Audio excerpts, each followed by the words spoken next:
G'day, I found the absolutely perfect way to make the best barbecued pork ribs that turn out soft and perfect every time. I've done this now quite a few times and perfected it. So this is what I do. I start with some baby backs, as you can see. These are very nicely trimmed and they don't really have that much fat on them anymore, but they're quite thick, so there's a lot of meat on them. And what I'm going to do first is remove the membranes off the back so that they cook nicely. There's plenty of videos showing you how to do that. Then once that membrane's off, I'm going to start cooking them for about 3 hours. I'm going to start first with some salt, pepper and garlic mix, some SPG or whatever you like to season your ribs up with. This is what I use here. And once I've got them up, I'm going to throw them on my Rebber and I'm going to cook them indirectly and smoke them at around that 240 or so degree Fahrenheit range. And the trick here is to smoke these for 3 hours and you will get at that temperature the perfect ribs. So here is my charcoal basket lit, ready for indirect. Now you can see there's just a little bit of fire going on the bottom. That'll be enough to get it going just with a fire lighter. And I've got a drip tray in there, and in the drip tray I'm going to put boiling hot water. I'm going to fill that tray right up, and the point of the boiling hot water is basically just to keep moisture in the kettle itself, so the atmosphere in there stays to some degree wet, and that will help keep the ribs nice and moist and juicy. I've thrown my ribs on there now, as you can see. Just put them anywhere you like, but of course not over the actual fire itself.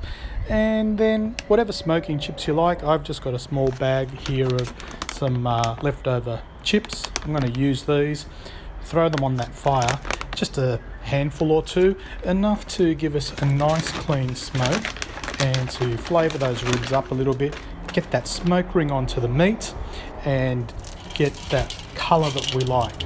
So throw those on, and once I've got those smoking chips on, we'll close this Weber up, which if you look at previous videos of mine, I have a lava lock gasket around it, which helps seal any leaks and also helps you maintain and regulate that temperature a lot better because you're not getting air leaking in and out of places you don't want.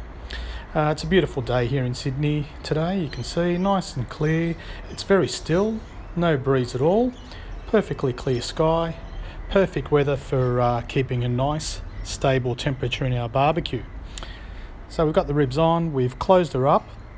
You can see there the smoke from the chips is starting to come out, and that temperature is holding nice there at about that 240 degree mark, which is a perfect smoking temperature I found for these ribs to cook for 3 hours.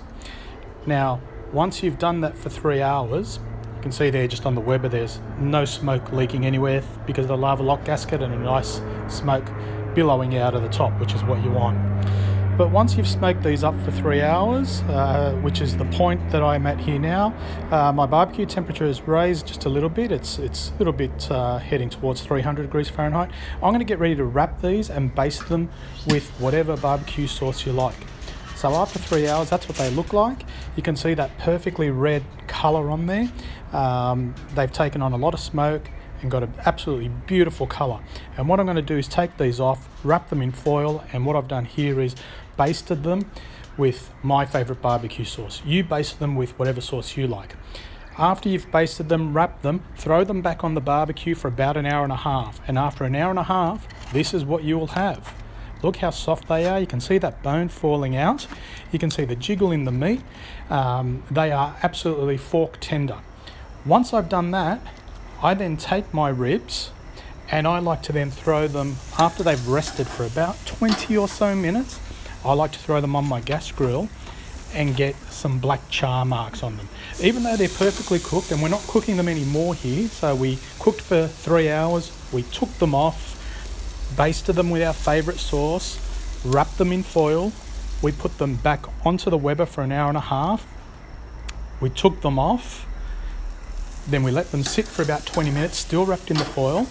Now I've taken them off and I'm going to throw them onto my gas grill, a searing hot gas grill, for one reason only. I just want to get those couple of little crunchy bits on the edges and a couple of little black marks and lines on them, just for presentation only really. And I like some of those crispy little black bits on the end and some of the little crunchy bits. It also helps the sauce tack up a bit. You can rebaste them again now if you like, but be very careful how much you baste here, because if you use a sugar-based sauce, when you put them on the grill here, you're going to have to really watch them, otherwise they could burn and you burn the sugars in your barbecue sauce.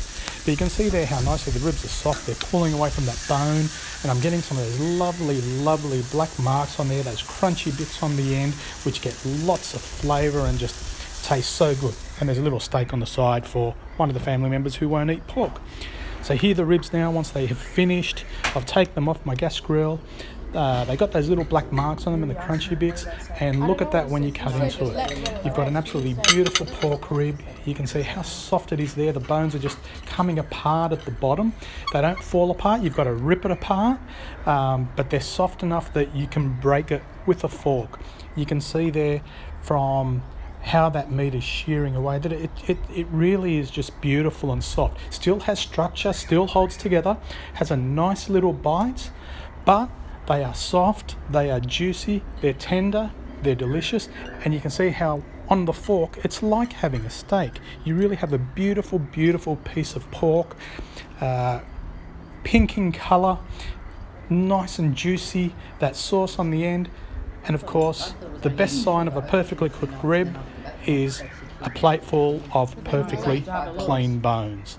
So that's how I do my barbecued pork ribs. Give it a go, it works perfectly.